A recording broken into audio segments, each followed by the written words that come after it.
2018 সালে গড়ে ওঠা ও ব্যাপক জনপ্রিয়তা পাওয়া কোটা সংস্কার এবং নিরাপদ সড়ক আন্দোলন প্রমাণ করেছে বাংলাদেশের মানুষ নিজের ভাগ্য পরিবর্তনের জন্য প্রাণপণ সংগ্রাম, আত্মত্যাগ ও নতুন সংগঠনের পতাকা তলে সমবেত হওয়ার জন্য প্রস্তুত রয়েছে। কারণ এই কোটা সংস্কার আন্দোলন শুধু বিশ্ববিদ্যালয়ের ছাত্রদের দাবি থাকলেও পরবর্তীতে আমরা দেখেছি যে মোটামুটি সব শ্রেণী পেশার তরুণদের বিশেষ করে একটা গণ দাবিতে পরিণত হয়েছিল। এবং সেই আন্দোলনে যখন দফায় দফায় হামলা হয়েছে তখন বিরোধী ব্যানারে শিক্ষকরা দাঁড়িয়েছে, আরো বিভিন্ন শ্রেণী পেশার মানুষও দাঁড়িয়েছে, যেটা অবশ্যই আমরা মনে করি যে ইন্ডিকেটর ছিল যে মানুষ এই অন্যায়ের বিরুদ্ধে দাঁড়াতে চায়, এই অবিচারের অবসান করতে চায়। সেই আকাঙ্ক্ষা থেকেই কিন্তু আমরা এই ছাত্র সংগঠন থেকে ধারাবাহিকভাবে একটা রাজনৈতিক প্রক্রিয়ার দিকে এগিয়ে গিয়েছি।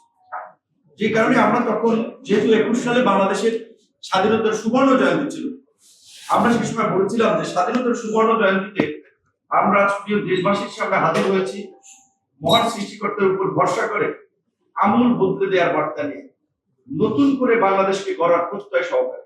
আমরা কিন্তু সে সময় বলেছিলাম যে আমরা বাংলাদেশকে একটা আমূল বদলে দিতে চাই এবং সেই প্রত্যয় সহকারেই আমরা দেশের মানুষের সামনে এই প্ল্যাটফর্মে হাজির হয়েছিলাম।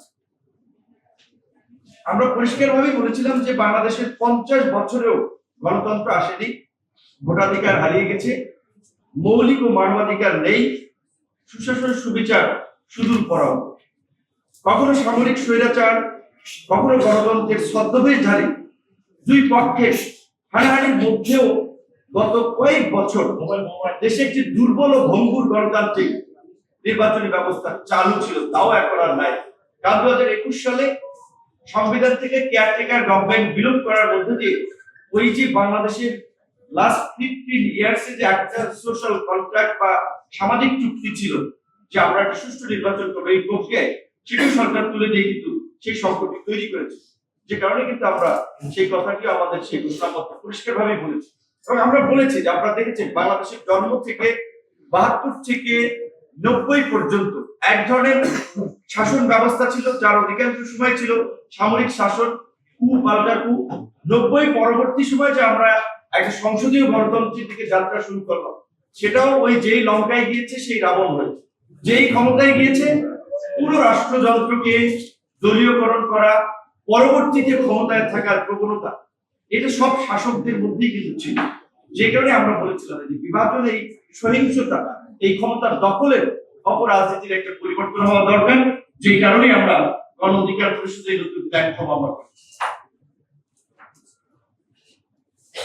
আমরা পরিষ্কারভাবে বলছিলাম যে আমাদের প্রিয় মাতৃভূমির শাসন ব্যবস্থাটাকে এতটাই অধপতিত করা হয়েছে যে ভবিষ্যতে শুধু অবাধ, সুষ্ঠু, নিরপেক্ষ নির্বাচনের অধিকার প্রতিষ্ঠা করলেই হবে না, নতুন প্রজন্মকে নতুন করে গড়ে তুলতে হবে ধ্বংস করে যাওয়া সব কয়েকটি রাষ্ট্রীয় প্রতিষ্ঠান। যে কারণে আজকে আমরা এই যে এনসিসির যে ধারণা, জাতীয় সাংবিধানিক পরিষদ, যে জাতীয় ঐক্যমত্য কমিশনে আলোচনা হচ্ছে, আবার সেটা কিছু রাজনৈতিক দলের বিরোধিতার কারণে কমিশন সেখান থেকে সরে এসে তারা করলো যে সাংবিধানিক ও সংবিধিবদ্ধ প্রতিষ্ঠানের নিয়োগ কমিটি, যেখানে আমরা বলেছিলাম অন্তত 5 থেকে 7টা প্রতিষ্ঠান, নির্বাচন কমিশন, দুর্নীতি দমন কমিশন, জাতীয় মানবাধিকার কমিশন, এই রকমের অন্তত কয়েকটি কমিশনের নিয়োগ যেন এই কমিটি করে, যেন তাদের নিয়োগের একটা স্বচ্ছতা থাকে এবং সেটার জন্য শুধুমাত্র সরকারি দলের একচ্ছত্র আধিপত্য না থাকে। যে কারণে আমরা এই কমিটির কথা বলেছিলাম, যদিও সেটি হয় কিনা আমরা জানি না। কারণ যারা ক্ষমতায় যেতে চায় কিংবা যারা মনে করে যে আমাদের সম্ভাবনা আছে, তারা তো কিছুই মানতে চায় না। এটা তো সংস্কার কমিশনের আলাপে অনেকখানি ইতিমধ্যেই ফুটে উঠেছে, আপনারা দেখতে পাচ্ছেন।